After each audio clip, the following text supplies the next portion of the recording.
نحمده ونصلي على رسوله الكريم اما بعد فاعوذ بالله من الشیطان الرجیم بسم اللہ الرحمن الرحیم۔ درس حدیث رسول اللہ صلی اللہ علیہ وسلم کا ارشاد گرامی ہے، انما بعثت معلما، میں معلم بنا کر بھیجا گیا ہوں۔ زبان درازی اور دست درازی کی ممانعت۔ اسلام بچوں کی تربیت کے سلسلے میں انہیں زبان درازی اور دست درازی سے روکتا ہے۔ رسول اللہ صلی اللہ علیہ وسلم کا ارشاد گرامی ہے، المسلم من سلم المسلمون من لسانہ و یدہ، حقیقی مسلمان وہ ہے جس کی زبان اور ہاتھ سے دوسرے مسلمان محفوظ رہیں۔ در حقیقت معاشرتی زندگی میں جسم کے یہ دو اعضاء زبان اور ہاتھ جھگڑا اور فساد پیدا کرنے میں نمایاں حیثیت رکھتے ہیں۔ ابتدا زبان سے ہوتی ہے، دو دوستوں میں تکرار کا آغاز زبان سے ہوتا ہے، اس میں ایک دوسرے پر زبان درازی ہوتی ہے تو اس کا انجام دست درازی پر جا پہنچتا ہے، بلکہ قوموں اور ملکوں کے درمیان جسم کے یہ دونوں اعضاء لڑائی جھگڑے کا باعث بنتے ہیں اور بعض اوقات جنگوں تک نوبت جا پہنچتی ہے۔ آج اس نے اسکول کے زمانے میں دیکھا، کالج کے زمانے میں دیکھا کہ چھٹی کے وقت دو دوستوں میں تلخ کلامی ہوئی، ہاتھا پائی تک جھگڑا جا پہنچا، پھر کسی استاد نے ان کے درمیان صلح و صفائی کرائی۔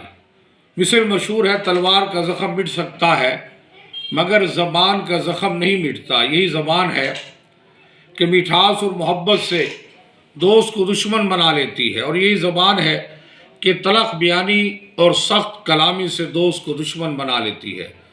قرآن کریم اس حقیقت کو یوں بیان کرتا ہے، وَلَا تَسْتَوِي الْحَسَنَةُ وَلَا السَّيِّئَةُ ادْفَعْ بِالَّتِي هِيَ أَحْسَنُ فَإِذَا الَّذِي بَيْنَكَ وَبَيْنَهُ عَدَاوَةٌ كَأَنَّهُ وَلِيٌّ حَمِيمٌ۔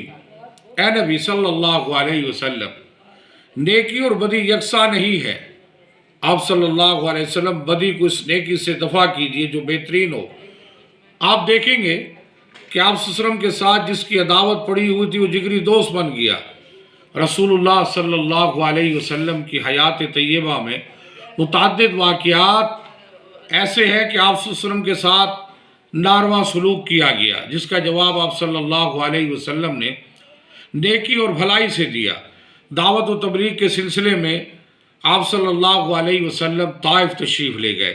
اہل شہر نے آپ صلی اللہ علیہ وسلم کے ساتھ انتہائی بدتمیزی کی، مگر آپ صلی اللہ علیہ وسلم نے ان کے لیے ہدایت کی دعا فرمائی۔ بالآخر رب کریم نے ان لوگوں کے دل جوڑ دیے اور یہ دائرہ اسلام میں آ گئے۔ آپ صلی اللہ علیہ وسلم کے اخلاق حسنہ کا سب سے بڑا مظاہرہ فتح مکہ پر ہوا۔ جانی دشمنوں کو نہایت مروت اور محبت سے معاف کر دیا۔ آپ صلی اللہ علیہ وسلم کے حسن سلوک کو دیکھ کر لوگ جوک در جوک اسلام میں داخل ہوئے، جس کا ذکر قرآن حکیم نے اس طرح کیا ہے، اذا جاء نصر اللہ والفتح ورأیت الناس يدخلون فی دین اللہ افواجا فسبح بحمد ربک واستغفرہ انہ کان توابا۔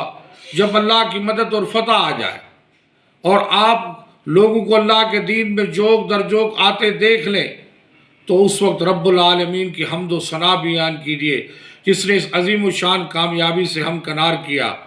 دوران تعلیم سکولوں اور کالجوں میں قرآن حکیم کی تعلیم کے ساتھ ساتھ سیرت طیبہ صلی اللہ علیہ وسلم کو لازمی مضمون کی حیثیت سے شامل کیا جائے۔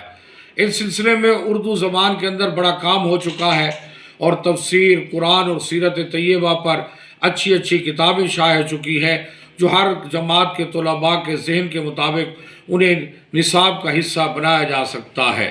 تحصیل علوم کر کے دولت ہے یہی، اخلاق درست کر کے زینت ہے یہی، اکبر کی بات یاد رکھ اے عشرت، محفوظ و معصیت عزت ہے یہی۔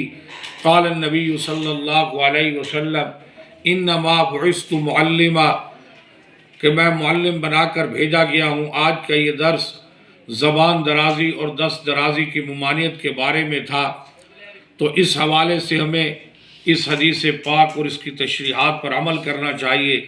دعا فرمائے اللہ تعالی ہمیں اس حدیث مبارکہ پر عمل کرنے کی توفیق عطا فرمائے۔ وما علینا الا البلاغ۔